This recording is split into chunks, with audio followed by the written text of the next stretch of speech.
നമസ്കാരം. പച്ചവെളിച്ചം ഒരു വീഡിയോയിലേക്ക് പോവുകയാണ്. പ്രശസ്ത സിനിമാ സംവിധായകനും തിരക്കഥാകൃത്തുമായ സുരേഷ് പൊതുവാളിനോട് ചില കാര്യങ്ങൾ ചോദിച്ചറിയുക, വായനാ ദിനവുമായി ബന്ധപ്പെട്ട് ചില കാര്യങ്ങൾ ചോദിച്ചറിയുക എന്ന ഉദ്ദേശത്തോടു കൂടിയാണ് ഇവിടെ എത്തിയിട്ടുള്ളത്.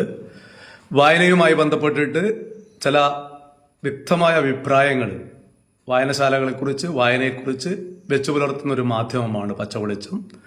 അത് പല വ്യക്തികളുമായിട്ട് അത്തരം വിഷയങ്ങൾ സംവദിക്കുക എന്ന ഉദ്ദേശത്തോടു കൂടിയാണ് പച്ചവെളിച്ചം മുന്നോട്ട് വന്നിട്ടുള്ളത്. അത് സുരേഷ് പൊതുവാളിൽ നിന്ന് തുടങ്ങുന്നു. എന്താണ് സുരേഷ് പൊതുവാളിനെ രൂപപ്പെടുത്തുന്നതിൽ, ഒരു തിരക്കഥാകൃത്തായി, സംവിധായകനായി, പ്രഭാഷകനായി രൂപപ്പെടുത്തുന്നതിൽ വായനശാലകളും വായനകളും ഏതർത്ഥത്തിൽ സ്വാധീനിച്ചിട്ടുണ്ട്? അതിനെക്കുറിച്ച് എന്താണ് നിങ്ങൾക്ക് ഓർത്തെടുക്കാനുള്ളത്? നമ്മൾ ഈ വായന എന്ന് പറയുന്നത് ഒരു വളരെ പ്രധാനപ്പെട്ട കാര്യമാണെന്ന് ഇപ്പോൾ ഒരു പ്രത്യേകിച്ച് പറയേണ്ട കാര്യമൊന്നുമില്ലല്ലോ. നമ്മളറിയാത്തൊരു ലോകം കൂടെ നമ്മൾ അറിയുന്നത്, അല്ലെങ്കിൽ നമുക്കറിയാത്ത ജീവിതങ്ങൾ നമ്മൾ പരിചയപ്പെടുന്നത് പലപ്പോഴും വായനയിലൂടെയാണ്. വായന നമ്മുടെ മനസ്സിൻ്റെ വികാസത്തിനും നമ്മുടെ എല്ലാ തരത്തിലുള്ള എന്താ പറയുക, അറിവിനും പാണ്ഡിത്യത്തിനും മാത്രമല്ല ജീവിതത്തിൻ്റെ എല്ലാ മേഖലകളിലും നമുക്ക് ഈ വായനയെ ഒഴിവാക്കിക്കൊണ്ട് മുമ്പോട്ട് പോകാൻ പറ്റില്ല. പക്ഷേ ചെറുപ്പകാലം മുതൽ ഞാൻ ഒരു എന്താ പറയുക, സെലക്റ്റീവായിട്ട് വായിക്കുന്ന ഒരാളാണ്. എനിക്കിഷ്ടമുള്ള കഥകളും നോവലുകളും അതല്ലെങ്കിൽ ലേഖനങ്ങളും ഒക്കെ വായിച്ച് മുമ്പോട്ട് പോകുന്ന ഒരു പരന്ന വായനക്കാരൻ എന്നൊരു പക്ഷേ എന്നെക്കുറിച്ച് പറയാൻ പറ്റില്ല. അതേസമയം നമ്മൾ നിർബന്ധമായും വായിച്ചിരിക്കേണ്ട, അറിഞ്ഞിരിക്കേണ്ട പുസ്തകങ്ങൾ തീർച്ചയായിട്ടും ഞാൻ വായിച്ചിട്ടുമുണ്ട്. പിന്നെ കുട്ടിക്കാലം മുതൽ നമുക്കറിയാം, ഇതെല്ലാം പുസ്തകങ്ങൾ വായനശാലകളുമായി ബന്ധപ്പെട്ടിട്ടാണ്. പയ്യന്നൂർ ഒരുപാട് നല്ല ഗ്രന്ഥാലയങ്ങളുള്ള ഉണ്ടായിരുന്ന ഒരു സ്ഥലമാണ്. അത് എനിക്ക് തോന്നുന്നു എന്നെ ഏറ്റവും സ്വാധീനിച്ചിട്ടുള്ളത് അന്നൂർ സഞ്ജയൻ വായനശാലയൊക്കെ തന്നെയാണ്.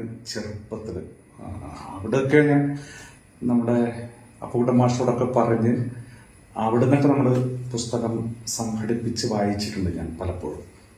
അതുപോലെ തന്നെ കസ്തൂർബ വായനശാലയൊക്കെയാണ് അന്ന് സജീവമായിട്ട് ഉണ്ടായിരുന്നത്.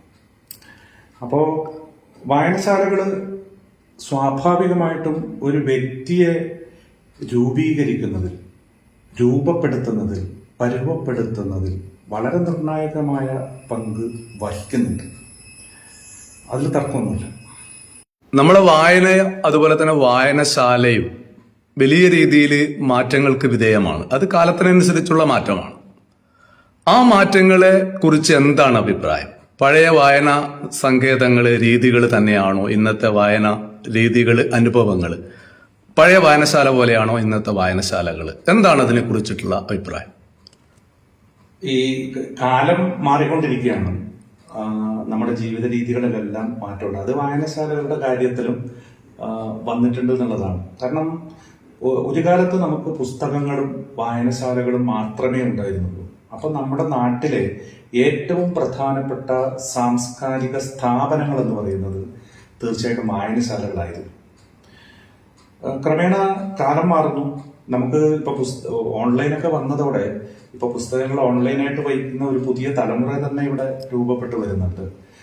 ഡിജിറ്റലായിട്ടുള്ള വാർത്തകളും കാര്യങ്ങളൊക്കെ വന്നു. അപ്പൊ ഞാൻ പറയുന്നത്, കാലം മാറുമ്പോൾ കൂടുതൽ പരിഷ്കൃതമായ ഒരു സമൂഹത്തിന്റെ മുമ്പിൽ നമ്മൾ കൂടുതൽ ക്രിയേറ്റീവായിട്ട് പ്രവർത്തിച്ചെങ്കിൽ മാത്രമേ വായനശാലകൾക്ക് നിലനിൽക്കാൻ പറ്റുള്ളൂ.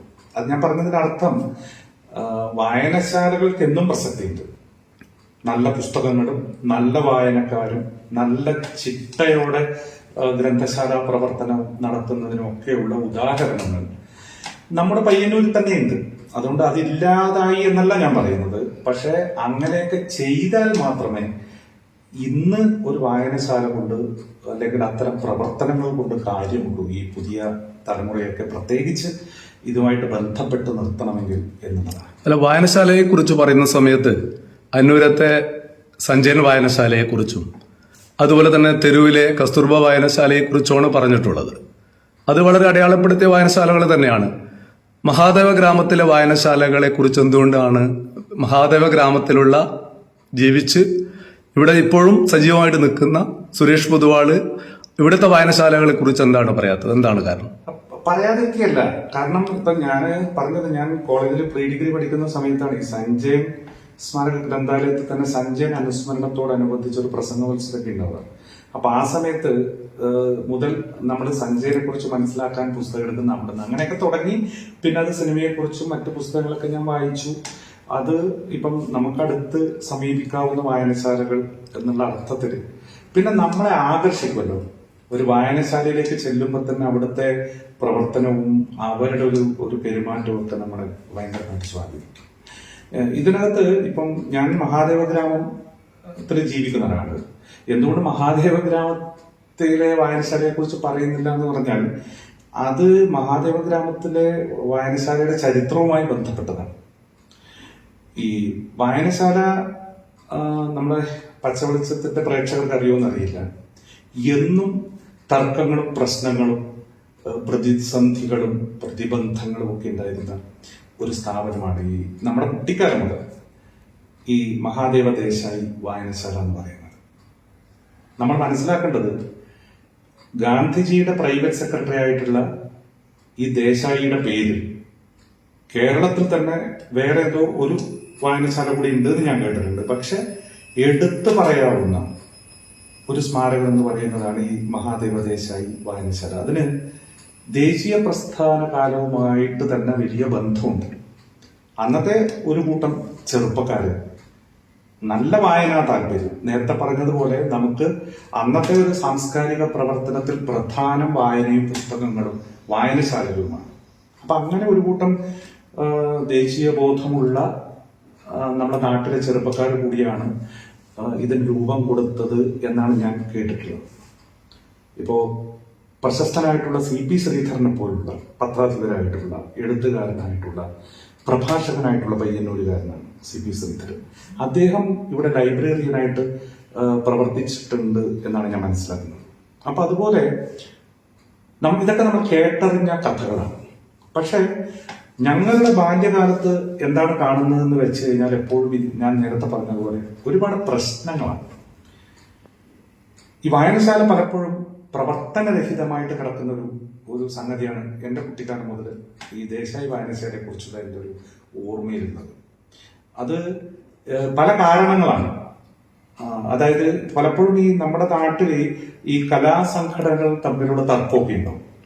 അത് പലപ്പോഴും വായനശാലയുടെ അധികാരത്തിന്റെ തർക്കത്തിലേക്ക് വരെ നീളുന്ന അത്തരം പ്രശ്നങ്ങളൊക്കെ ആ കാലഘട്ടത്തിൽ ആത്യന്തികമായിട്ട് അവിടെ സംഭവിക്കുന്ന എന്താന്ന് പറഞ്ഞാൽ ഒരു പ്രദേശത്ത് ഏറ്റവും പ്രധാനപ്പെട്ട നിലനിൽക്കേണ്ട വായനശാല പൂട്ടിക്കിടക്കുകയോ അല്ലെങ്കിൽ ഒരു പുരാവസ്തു പോലെ ക്ഷയിച്ചു പോവുകയോ ചെയ്യുന്ന ഒരവസ്ഥയാണ് മഹാദേവ ഗ്രാമത്തിൽ ഈ ദേശായി വായനശാലയ്ക്ക് എത്രയോ കാലമായിട്ടുണ്ടായിരുന്നത്. അപ്പൊ അതുകൊണ്ടായിരിക്കാം ഒരുപക്ഷെ എന്റെ കുട്ടിക്കാലത്ത് ഞാനിപ്പോ ദേശായി വായനശാലയിൽ നിന്ന് ഒരുപാട് പുസ്തകം എടുത്ത് വായിച്ചു എന്ന് എനിക്ക് പറയാൻ പറ്റില്ല. അങ്ങനെ ഒരു അനുഭവം എനിക്കില്ലാത്തതുകൊണ്ടാണ്. പിന്നെ ഈ വായനശാലയ്ക്ക് ഒരുപാട് കഥകളുണ്ട് കേട്ടോ. ഞാൻ പറയുന്നത് നമ്മുടെ നാട്ടിലെ വിശാലമായ മൈതാനത്ത് പാർക്ക് ചെയ്തു വെച്ച ഈ വാഹനം ഓടിക്കുമ്പോൾ നേരെ ഈ വായനശാലയിലേക്ക് ഇടിച്ച് കയറിയിട്ടൊക്കെയാണ് ഈ വായനശാലയുടെ ഒരു ഭാഗം തകർന്നു പോവുകയും പിന്നെ അത് പുനരുദ്ധരിക്കണം എന്നൊക്കെ പറയുന്ന ഒരു അവസ്ഥയൊക്കെ ഉണ്ടായിട്ടുള്ളൂ. നമ്മുടെ നാട്ടിലെ ഒരു മനുഷ്യൻ അവിടെ ആത്മഹത്യ ചെയ്തിട്ടുണ്ട് ഈ വായനശാലയിൽ തൂങ്ങി മരിച്ചിട്ടുണ്ട്. ഞാൻ പറയുന്നത് അത്രമാത്രം അലസമായി അനാഥമായി കിടന്നിരുന്ന ഒരു വായനശാല കെട്ടിടമായിരുന്നു മഹാദേവ ദേശായി വായനശാലയ്ക്ക് മുമ്പുണ്ടായിരുന്നു. അതിനെ ഒരു പ്രത്യേക ഘട്ടത്തിൽ എന്റെ അറിവ് ശരിയാണെങ്കിൽ നഗരസഭ ഏറ്റെടുക്കുകയും ഇവിടുത്തെ എല്ലാവരും ഉണ്ട് കേട്ടോ, നമ്മുടെ എല്ലാ രാഷ്ട്രീയ വിഭാഗങ്ങളിലും പെട്ടവ ഒറ്റ മനസ്സോടെ, എന്നാൽ അന്ന് ഭരിക്കുന്ന ഇടതുപക്ഷത്തിന്റെയൊക്കെ വലിയ പിന്തുണയോടെ ആണ് ഇന്ന് നമ്മൾ കാണുന്ന ഈ വായനശാല കെട്ടിടം ദേശായി വായനശാലക്ക് ഉണ്ടായിട്ടുള്ളത്. അപ്പൊ അന്ന് വായനശാല സെക്രട്ടറിയോ അല്ലെങ്കിൽ അതിന്റെ മറ്റ് എന്താ പറയാ പോസ്റ്റുകളിൽ ഇരിക്കുന്നവരോ ഒരുപക്ഷെ കൂടുതൽ പ്രവർത്തിച്ചിട്ടുണ്ടാവാം, പ്രയത്നിച്ചിട്ടും ഉണ്ടാവാം. അതൊന്നും നമ്മൾ തള്ളിക്കളയുന്നില്ല. തീർച്ചയായിട്ടും ഇപ്പോൾ നഗരസഭയുടെ കീഴിൽ നമുക്ക് പയ്യന്നൂരിൽ ഉയർന്നു വന്ന ഒരു വായനശാലകളിൽ ഒരു പ്രധാനപ്പെട്ട വായനശാലയാണ് ഈ ദേശായി മഹാദേവ ഗ്രാമത്തിലെ ദേശായി വായനശാല എന്ന് പറയുന്നത്. പക്ഷേ ഇവിടെ നിർഭാഗ്യവശാൽ എന്ത് സംഭവിക്കുന്നു എന്ന് ചോദിച്ചാൽ, ഞാൻ നേരത്തെ പറഞ്ഞ പോലെ ആ ഒരു അനാഥമായ അവസ്ഥ ഇപ്പോഴും മാറുന്നില്ല എന്നുള്ളതാണ്. ഇതാണ് ഇതിന്റെ ഏറ്റവും പ്രസക്തമായിട്ട് ഈ വായനാ ദിനത്തിൽ എന്റെ സ്വന്തം നാട്ടിലെ വായനശാലയെ കുറിച്ച് എനിക്ക് പറയാനുള്ളൊരു അഭിപ്രായം എന്ന് പറയുന്നത്. ഒരുപക്ഷെ ഞാനിത് തുറന്ന് പറയുമ്പോൾ എന്റെ തന്നെ സുഹൃത്തുക്കളായിട്ടുള്ള നാട്ടുകാരായിട്ടുള്ള ആളുകൾക്ക് അങ്ങനെ അത് പറയേണ്ടിയിരുന്നു. പ്രത്യേകിച്ച് പച്ചവെളിച്ചം പോലെ അത്യാവശ്യം നല്ല വ്യൂവേഴ്സ് ഉള്ള ഒരു ചാനലിലൂടെ ഒരു യൂട്യൂബ് ഒരു ഇതിലൂടെ നമ്മളത് പറയേണ്ടതുണ്ട്. പക്ഷെ ഇത് ആരെങ്കിലും ഒക്കെ നമ്മൾ പറയേണ്ട സമയമായിരിക്കുന്നു എന്നുള്ളതുണ്ട്.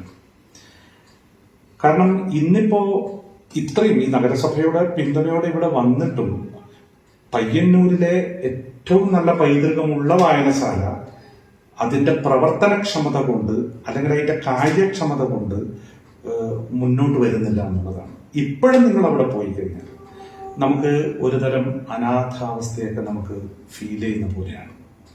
ഇപ്പൊ ഉദാഹരണം ഞാൻ പറയാണ്, എന്റെ അനുഭവം. നമ്മളിപ്പം അനുഭവം എന്ന് പറഞ്ഞു കഴിഞ്ഞാൽ ഞാൻ അതിന്റെ മുറ്റത്ത് നമ്മുടെ സുഹൃത്തുക്കളൊക്കെ ആയിട്ട് ഇരിക്കും. ഇപ്പൊ നമ്മുടെ മഹാദേവ ഗ്രാമത്തില് പ്രത്യേകിച്ച് നമ്മുടെ പൊതുവാൾ സമൂഹത്തിന്റെയൊക്കെ ഒരു രസം എന്ന് പറഞ്ഞാൽ അത് ഇവിടെയാണെങ്കിലും അന്നൂരാണെങ്കിലും നമ്മൾ കേട്ടിട്ടുള്ള ഒരുപാട് തമാശകളുടെ ഒരു സ്ഥലമാണ്. സ്വാഭാവികമായിട്ടും നല്ല തമാശകൾ കേൾക്കും. സ്വാഭാവികമായിട്ടും തമാശകൾ ആസ്വദിക്കാനും നമ്മൾ അങ്ങനെ ഒരു കൂട്ടം കൂടിയ ഒരു സൗഹൃദങ്ങളിൽ ചിരിക്കും പൊട്ടിച്ചിരിക്കും വേണ്ടിയിട്ട് തന്നെയാണ് നമ്മൾ കഴിച്ചു കൂട്ടുന്നത്. പക്ഷെ അതിനപ്പുറം അന്നൂര് ഞാനിപ്പോ പറഞ്ഞു ആ വായനശാല എത്ര നന്നായിട്ടാണ് ഇന്നും നടക്കുന്നത്. ഒരുപക്ഷെ കേരളത്തിലെ തന്നെ ഏറ്റവും മികച്ച ഗ്രന്ഥാലയത്തിന്റെ മാതൃകയായിട്ടാണ് ഇന്ന് ഈ സഞ്ജയന വായനശാല നമ്മുടെ മുമ്പിൽ നിൽക്കുന്നത്.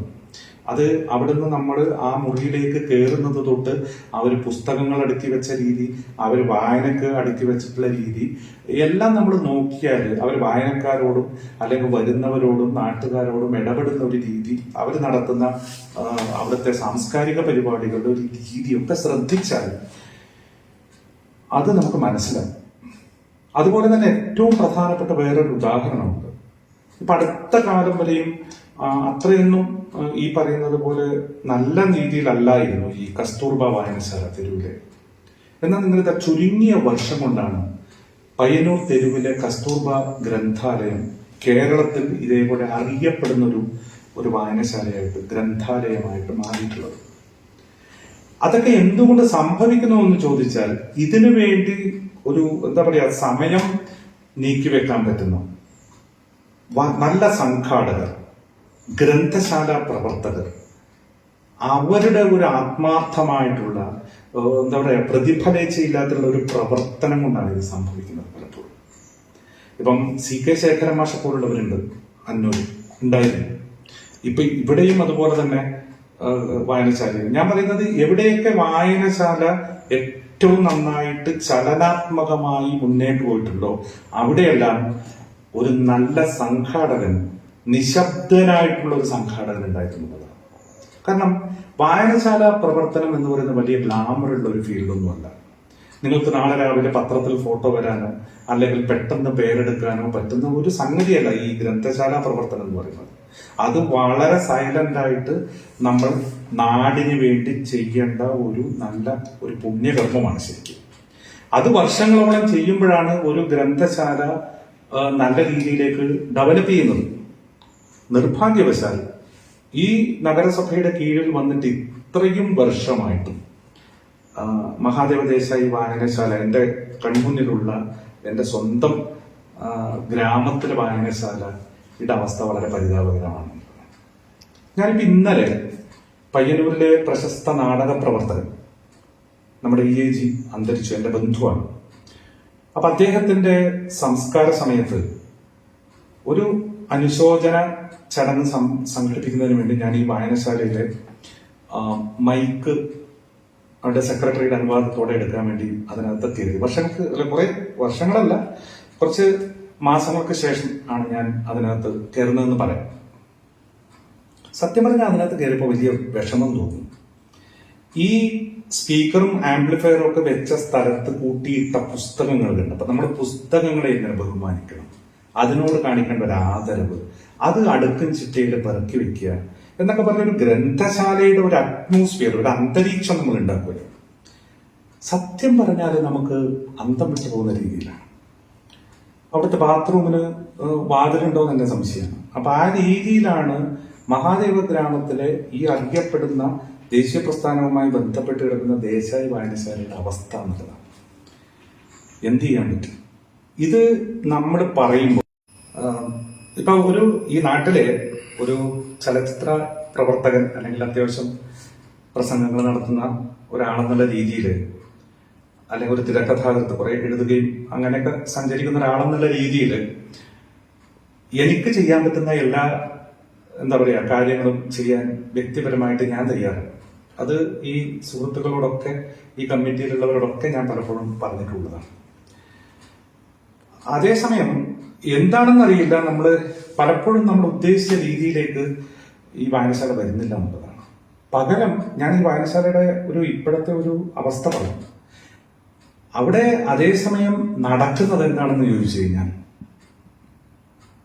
വേറൊരു കലാസംഘടനയിലെ എന്ന് പറഞ്ഞാൽ ഈ വായനശാലയുമായിട്ട് തന്നെ ബന്ധപ്പെടുന്ന പ്രവർത്തിക്കുന്ന ആൾക്കാരുടെ, എന്നാൽ വായനശാലയുടെ ലേബലിലല്ല, പയ്യന്നൂർ കോൽക്കളി സംഘം എന്ന പേരിൽ അവരുടെ ഒരു കോൽക്കളി പരിശീലനമാണ് ഇപ്പോൾ സ്ഥിരമായിട്ട് ഇതിന്റെ മേളിൽ നടക്കുന്നത്. അപ്പൊ അതിൽ നമ്മൾ ആലോചിക്കേണ്ടത്, പയ്യന്നൂരിന്റെ താലൂക്ക് ലൈബ്രറി കൗൺസിൽ സെക്രട്ടറി, അങ്ങനെയാണ് പറയുക അല്ലെ? അപ്പോ അതിന്റെ സെക്രട്ടറിയാണ് ഈ കോൽക്കളി സംഘത്തിന്റെ പ്രധാനപ്പെട്ട ഒരാളും. അദ്ദേഹം ഗുരുക്കളായിട്ടുള്ള ഒരു കോൽക്കളിയുടെ പരിശീലനമാണ് എത്രയോ വർഷങ്ങളായിട്ട് ഈ വായനശാലയുടെ മുകളിൽ നടക്കുന്നത് എന്നുള്ളതാണ്. ഇപ്പൊ ഒറ്റ അടിക്ക് ചോദിച്ചു കഴിഞ്ഞാൽ അതിലെന്താണ് കുഴപ്പം എന്ന് ചോദിച്ചാൽ ഒരു കുഴപ്പമില്ല. പക്ഷേ ഇതൊരു വായനശാലയാണ്. അവിടെ പുസ്തകങ്ങൾക്കും അത് വായിക്കാൻ വരുന്നവർക്കും ആണ് പ്രാധാന്യം. അതോടൊപ്പം അവിടെ സംഘടിപ്പിക്കപ്പെടുന്ന അത്തരം സാഹിത്യ സാംസ്കാരിക പരിപാടികൾക്കുമാണ് അതിൻ്റെ ഒരു പ്രാധാന്യം എന്ന് തിരിച്ചറിയേണ്ടവർ തന്നെയാണ് ഇത് ചെയ്യുന്നത് എന്നുള്ളതാണ് ഇതിന്റെ ഏറ്റവും വലിയ കഷ്ടമായിട്ടുള്ള ഒരു കാര്യം. ഇത് സംഭവിക്കുന്നത് ഇപ്പോ ചോദിക്കാനും പറയാനും ആരുമില്ലാത്ത രീതിയിൽ ഇവരെല്ലാം ഈ പറയുന്നത് പോലെ എന്റെ സുഹൃത്തുക്കളും പരിചയക്കാരും നാട്ടുകാരും അയൽവാസികളും ഒക്കെയാണ്. ആത്യന്തികമായിട്ട് ഒരാൾ കോൽക്കളി കളിക്കുന്നതോ കോൽക്കളി പഠിപ്പിക്കുന്നതോ ഒന്നും വ്യക്തിപരമായിട്ട് ഇപ്പം നമ്മളെ ബാധിക്കേണ്ട ഒരു കാര്യമില്ല. ഇനി ഞാനാണെങ്കിൽ തന്നെ പയ്യന്നൂർ കോൽക്കളിക്ക് വേണ്ടി, അല്ലെങ്കിൽ അതിന്റെ ചരിത്രം ഉണ്ടാക്കാൻ വേണ്ടി, അല്ലെങ്കിൽ അതിന്റെ പ്രചാരത്തിന് വേണ്ടി ജീവിതത്തിൽ തന്നെ എത്രയോ വർഷങ്ങൾ മാറ്റിവെച്ചിട്ടുള്ള ഒരാളാണ്. ഒരു 6-7 വർഷത്തോളം ഞാൻ ഇതിന്റെ പാട്ടുകൾ ചെയ്യാനും അല്ലെങ്കിൽ അത് ഡോക്യുമെന്റ് ചെയ്യാനും ഒക്കെ നടന്നിട്ടുള്ള ഒരാളാണ്. ഈ പയ്യന്നൂർ കോൽക്കളിയോട് നമുക്കെല്ലാം ഇഷ്ടമുണ്ട്. പക്ഷെ ഇത് പരിശീലിപ്പിക്കേണ്ടതും ഇത് പഠിപ്പിക്കേണ്ടതും ഇതിന്റെ കാര്യങ്ങൾ നടക്കേണ്ടതും മാത്രം ആയിട്ടുണ്ട്. അതിനൊക്കെ ഒരു സാഹചര്യവും അതിന്റെ ഒരു സന്ദർഭവും സ്ഥലവും ഒക്കെ വളരെ പ്രധാനപ്പെട്ടതാണ്.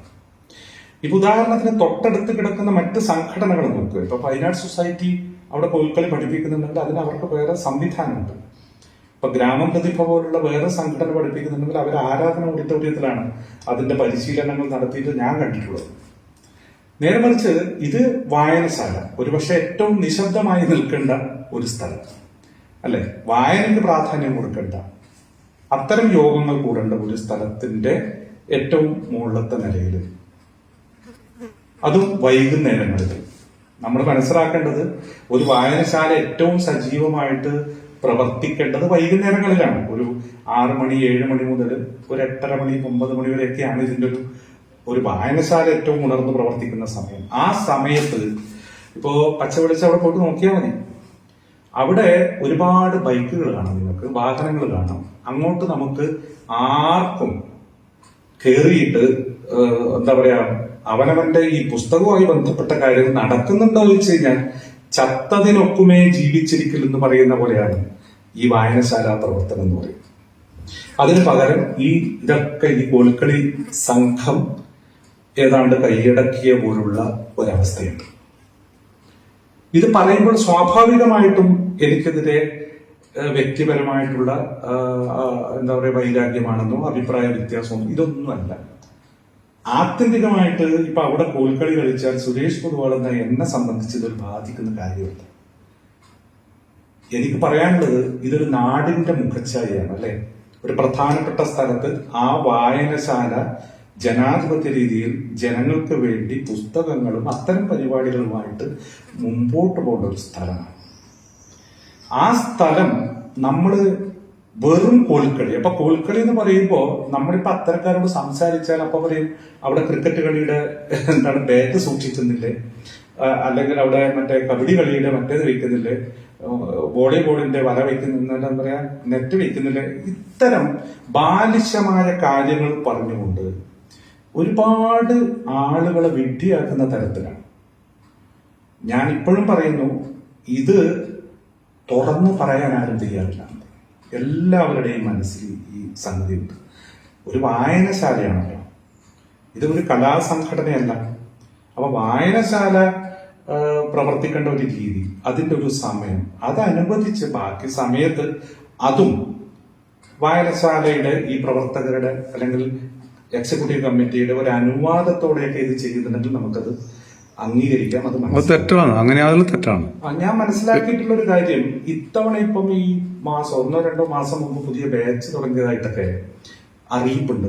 അതായത് വായനശാലയിൽ എത്തിച്ചേരണം എന്നൊക്കെ പറഞ്ഞാൽ ആ വായനശാലയുടെ എക്സിക്യൂട്ടീവ് കമ്മിറ്റി ഇത് അറിഞ്ഞിട്ടുണ്ടോ എന്ന് എനിക്കറിയില്ല. അതായത് ഒരുപക്ഷെ നിങ്ങൾ അന്വേഷിച്ചാൽ നിങ്ങൾക്ക് അവർ തുറന്നു പറയാതിരിക്കാം. ഞാൻ എന്റെ അറിവിൽപ്പെട്ടിടത്തോളം അങ്ങനെ ഒരു അറിയിപ്പും ഈ വായനശാല കമ്മിറ്റിക്ക് കിട്ടിയിട്ടില്ല. ഞാൻ പറയുന്നത് ഇപ്പോഴും ഈ കോൽക്കളിയെ കുറിച്ചല്ല കേട്ടോ, ഇത് നടത്തുന്നവരെ കുറിച്ചുമല്ല. നിർഭാഗ്യവശാൽ നമ്മളിത് സംസാരിച്ചാൽ എവിടെ എത്തുമെന്ന് വെച്ചാൽ, ഇപ്പൊ കഴിഞ്ഞ വർഷം ആണ് തോന്നുന്നു ഞാൻ ഈ ഇടവലത്ത് കണ്ണൻകുരിക്കളുടെ ഒരു അനുസ്മരണവുമായി ബന്ധപ്പെട്ട ഒരു കോൽക്കളിയുടെ ഒരു പുതിയ കാലത്തെ കാര്യങ്ങൾ പറയുമ്പോൾ നമുക്കൊന്നും പറയാൻ പറ്റാത്ത അവസ്ഥയാണ്. ഇത് പറഞ്ഞാൽ അത് ഞങ്ങളെ കുറിച്ചാണെന്ന് ഓരോ സംഘടനകളും അതല്ലെങ്കിൽ ഓരോ കോൽക്കളി സംഘങ്ങളും വിചാരിച്ചാൽ എന്ത് ചെയ്യാൻ പറ്റും? നമ്മൾ പറയുന്നത് ഇന്നത്തെ കോൽക്കളിയിൽ നമ്മൾ കാണുന്ന അപജയങ്ങളാണ്. ആ അപജയങ്ങൾ ഒരാളെങ്കിലും പറയണ്ടേ? എത്രയോ പേര് മനസ്സുകളിൽ പറഞ്ഞു നടക്കുന്ന ഒരു കാര്യമാണ്. നിങ്ങൾക്കതിനോട് ജനാധിപത്യ രീതിയിൽ വാദിക്കാം, അതിന് സംവാദം നടത്താം. നേരെ മറിച്ച് ഇവിടെ കാണുക എന്ന് പറഞ്ഞാൽ അങ്ങനെ പറയുന്നവനെ ബഹിഷ്കരിക്കുക. ഒരുപക്ഷെ ഈ വിഷയത്തിലും അത് തന്നെയാണ് ഉണ്ടാവുക. പക്ഷെ പ്രത്യേകിച്ച് ഞാൻ വിചാരിക്കുന്നത് ഇത് ആരെങ്കിലും ഒക്കെ പറയേണ്ടത്. ഞാൻ മനസ്സിലാക്കിയെടുത്തോളം ഇപ്പോ വായനശാലയുടെ എക്സിക്യൂട്ടീവ് കമ്മിറ്റിയുടെ കയ്യിൽ നിന്ന് തന്നെ കാര്യങ്ങൾ കൈവിട്ടു പോയ പോലെയാണ് ദേശായി വായനശാലയുടെ അവസ്ഥയുള്ളത്. ഇത് ഞാൻ ആരോടും വിമർശനമായിട്ട് പറയുന്നതല്ല. ഏറ്റവും നല്ല രീതിയിൽ പുസ്തകങ്ങളും നല്ല സാംസ്കാരിക പരിപാടികളും അത് അങ്ങനെ അങ്ങോട്ട് കയറുമ്പോൾ തന്നെ അങ്ങനെ ഒരു അന്തരീക്ഷം ഉണ്ടാക്കുക എന്ന് പറയുന്ന വളരെ പ്രധാനപ്പെട്ട ഉത്തരവാദിത്വം നിറവേറ്റേണ്ടവരാണ് നേരെ വിരുദ്ധമായിട്ടുള്ള ഇത്തരം കാര്യങ്ങൾ ചെയ്യുന്നത് എന്നുള്ളതാണ്. കഴിഞ്ഞ ലോകസഭാ തെരഞ്ഞെടുപ്പിന് അത് കഴിഞ്ഞപ്പോൾ എനിക്ക് തോന്നുന്നത് ഇപ്പൊ ഈ വായനശാലക്കടക്കം അല്ലെങ്കിൽ നഗരസഭക്ക് അടക്കം ചുക്കാൻ പിടിക്കുന്ന ഇടതുപക്ഷത്തിന്റെ പ്രവർത്തകർ ഗൃഹസന്ദർശനം നടത്തുന്ന ഒരു സന്ദർഭം ഉണ്ടായി. അതായത് എന്താണ് ഈ തോൽവിയുമായി ബന്ധപ്പെട്ടിട്ടുള്ള പഠനങ്ങൾ. അപ്പൊ ഞാൻ ജീവിക്കുന്ന ഈ മഹാദേവ ഗ്രാമത്തിൽ എനിക്ക് തോന്നിയ ചില കാര്യങ്ങൾ ആ സമയത്തും ഞാൻ പറഞ്ഞിട്ടുണ്ട്. ഞാനത് ആവർത്തിക്കുകയാണ്. കാരണം നമ്മൾ ജനങ്ങളാരും ഒന്നും പറയുന്നില്ല അല്ലെങ്കിൽ ഒന്നും മിണ്ടുന്നില്ല എന്നുള്ളത് ഒരവസരമായിട്ട് എടുക്കാതെ കുറച്ചൊക്കെ ഒരു സാമാന്യ ബുദ്ധിയോടെ നമ്മൾ ചിന്തിച്ച് പ്രവർത്തിക്കുന്ന രീതിയിലേക്ക് നമ്മൾ വരണം എന്നാണ് എൻ്റെ ഒരു വിനീതമായിട്ടുള്ള ഒരു അഭിപ്രായം. ഇപ്പോ പാർട്ടിയില് ഞാൻ മനസ്സിലാക്കിയ ഇടതുപക്ഷവുമായി ബന്ധപ്പെട്ട് നമ്മൾ സംസ്ഥാന തലത്തിൽ തന്നെ തിരുത്തലുകൾ വേണം, അതല്ലെങ്കിൽ പുനഃപരിശോധന വേണം എന്ന് പറയുന്ന ഒരു സന്ദർഭമാണ്. ഞാൻ പറയുന്നത് പ്രാദേശികമായ തലത്തിലും ഇത്തരം മധുരം പുരട്ടിയിട്ടുള്ള ധാർഷ്ട്യത്തിനെതിരെ നമ്മൾ ചിന്തിക്കണം. അതായത് നമ്മൾ ഈ ധാർഷ്ട്യം എന്ന് പറയുന്നത് ഇപ്പൊ മധുരം പുരട്ടി നടത്താം എന്നുള്ളതാണ്. അപ്പോൾ നമ്മൾ എല്ലാവരെയും കയ്യിലെടുത്തുകൊണ്ട് നമ്മൾ ചെയ്യുന്നത് നമ്മുടെ കാര്യമാണ് എന്നുള്ള രീതിയിലേക്ക് ഒരു പൊതുപ്രവർത്തനം മാറുന്നുണ്ടോ അങ്ങനെയാണെങ്കിൽ അത് മറ്റ് ജനങ്ങൾക്ക് ഹിതകരമാണോ? ഒരു വായനശാല ഇങ്ങനെയാണോ വേണ്ടത് എന്നൊക്കെ പറയുന്ന ചോദ്യങ്ങൾക്ക് ഈ ബന്ധപ്പെട്ടവരുടെ ഒക്കെ ശ്രദ്ധയിൽ ഞാനിത് പെടുത്തിയിട്ടുണ്ട്. ഒരുപക്ഷെ ഏറ്റവും വൈകിട്ട് ഇപ്പോഴാണ് ഞാനിത് ഈ ഒരു വായനാ ദിനം അതിന് ഏറ്റവും പ്രസക്തമായതുകൊണ്ടാണ് അതിവിടെ ഞാൻ പറയുന്നത്. ഒരു കാര്യം കൂടി ഉണ്ട് ഇതിനകത്ത്. ഇപ്പൊ നഗരസഭ, ഞാൻ കൗതുകത്തോടെ ആലോചിക്കുന്ന ഒരു കാര്യമാണ്. ഇപ്പൊ ഒരു ഹോട്ടലിൽ നമ്മൾ കയറുന്നു, അവിടുത്തെ പഴകിയ ഭക്ഷണം പിടിക്കും, തീർച്ചയായിട്ടും അത് പൗരന് ആവശ്യമാണ്. നമ്മൾ മാലിന്യ നിർമ്മാർജ്ജനവുമായി ബന്ധപ്പെട്ട് അല്ലെങ്കിൽ പ്ലാസ്റ്റിക് നിരോധനവുമായി ബന്ധപ്പെട്ട് നമ്മൾ പിഴ ചുമത്തുന്നുണ്ട്, നമ്മൾ കൊതുകിനെ പോലുള്ള ശല്യങ്ങൾ ഒഴിവാക്കാൻ മരുന്നടിക്കുന്നുണ്ട്. അവിടെ മുനിസിപ്പാലിറ്റിയുമായി ബന്ധപ്പെട്ട പ്രവർത്തകർ വരുന്നുണ്ട്, അന്വേഷിക്കുന്നുണ്ട്, അല്ലേ? എന്റെ അഭിപ്രായം, ഈ നഗരസഭയുടെ നേതൃത്വത്തിലുള്ള വായനശാലകളിലെങ്കിലും അവർ മുൻകൈ എടുത്തിട്ട് സ്ഥാപിച്ചിട്ട് അവരുടെ മേൽനോട്ടത്തിൽ കെട്ടിവെച്ച സ്ഥാപനങ്ങളിൽ ഇപ്പോൾ വായനശാല പ്രവർത്തനം അല്ലെങ്കിൽ ഗ്രന്ഥശാല പ്രവർത്തനം വേണ്ട രീതിയിൽ നടക്കുന്നുണ്ടോ, അല്ലെങ്കിൽ അത് തന്നെയാണോ അവിടെ നടക്കുന്നത് എന്ന് അവര് നഗരസഭ കൂടി അല്ലെങ്കിൽ അതിന് ബന്ധപ്പെട്ട് പ്രവർത്തിക്കുന്നവര് വളരെ ഗൗരവത്തോടെ ശ്രദ്ധിക്കണം. കാരണം ഇത് എനിക്കറിയാം, ഇതിനെയൊക്കെ നമ്മൾ ന്യായീകരണം പറഞ്ഞിട്ടിപ്പോ ഇതിനൊക്കെ മറുപടി വരുമായിരിക്കും. അതിനൊക്കെ കൃത്യമായ മറുപടി പറയാൻ ഞാനും തയ്യാറാണ്. അതിനൊരു വീഴ്ചയില്ല. കാരണം നമുക്കിവിടെ ന്യായീകരണമല്ല നമുക്ക് ഇവിടെ ആവശ്യം. കടലാസുകൾ നോക്കിയാൽ ഇപ്പോ മഹാദേവ ഗ്രാമത്തിലെ വായനശാലയുടെ ഫയല് നമ്മൾ നോക്കിയാൽ അവിടെ ഒരുപാട് പരിപാടികൾ നടന്നിട്ടുണ്ട്. അത് നേരത്തെ പറഞ്ഞതുപോലെ ഇതിന്റെ ഒരു സിസ്റ്റത്തിന്റെ ഭാഗമായിട്ട് ഇതിന്റെ ഒരു ഫണ്ടിന്റെ കാര്യങ്ങളുമായി ബന്ധപ്പെട്ട് നമ്മളവിടെ പുസ്തകങ്ങൾ വാങ്ങുന്നുണ്ട്, പ്രോഗ്രാമുകൾ നടത്തുന്നുണ്ട്. പക്ഷെ അത് അത്രമാത്രം നല്ല രീതിയിൽ, മികച്ച രീതിയിൽ സംഘടിപ്പിക്കാൻ എന്തുകൊണ്ടോ എന്റെ നാട്ടിലെ വായനശാലയ്ക്ക് നടക്കുന്നില്ല എന്നുള്ള ഒരു ഖേദം അറിയിക്കാനാണ് ഈ വായനാ ദിനത്തിൽ ഞാൻ ശ്രമിക്കുന്നത്. ഇത് അത്യാവശ്യം എന്താ പറയാ, എങ്ങനെയാണ് എന്നെ മനസ്സിലാക്കുന്നവർ ഇതിന്റെ ഗൗരവം മനസ്സിലാക്കുമെന്നാണ് ഞാൻ വിചാരിക്കുന്നത്. ഇത് വളരെ ഗൗരവത്തോടെ മഹാദേവ ഗ്രാമത്തിൽ പരിശോധിക്കപ്പെടേണ്ട വിഷയമാണ്. കാരണം വായനശാല എന്ന് പറയുന്നത് എല്ലാവർക്കും വേണ്ടി വളരെ തുറസ്സായി, പ്രത്യേകിച്ച് പുസ്തകങ്ങളും എഴുത്തും സർഗാത്മക പ്രവർത്തനങ്ങളുമായി നടക്കേണ്ട ഒരു സ്ഥലത്തെ ഹൈജാക്ക് ചെയ്തുകൊണ്ടുള്ള പ്രവർത്തനങ്ങൾ, അത് ഒരു പരിധി വരെ ഓക്കെയാണ്. എല്ലാം ഒരു പരിധിക്കാവുമ്പോൾ അപ്പുറമാകുമ്പോൾ അധികമായാൽ അമൃതും വിഷം എന്ന് പറയുന്ന ഒരു അവസ്ഥയിലേക്ക് പോകുന്നുണ്ടോ എന്ന് ബന്ധപ്പെട്ടവർ ചിന്തിക്കണമെന്ന് മാത്രമാണ് പറയാനുള്ളത്.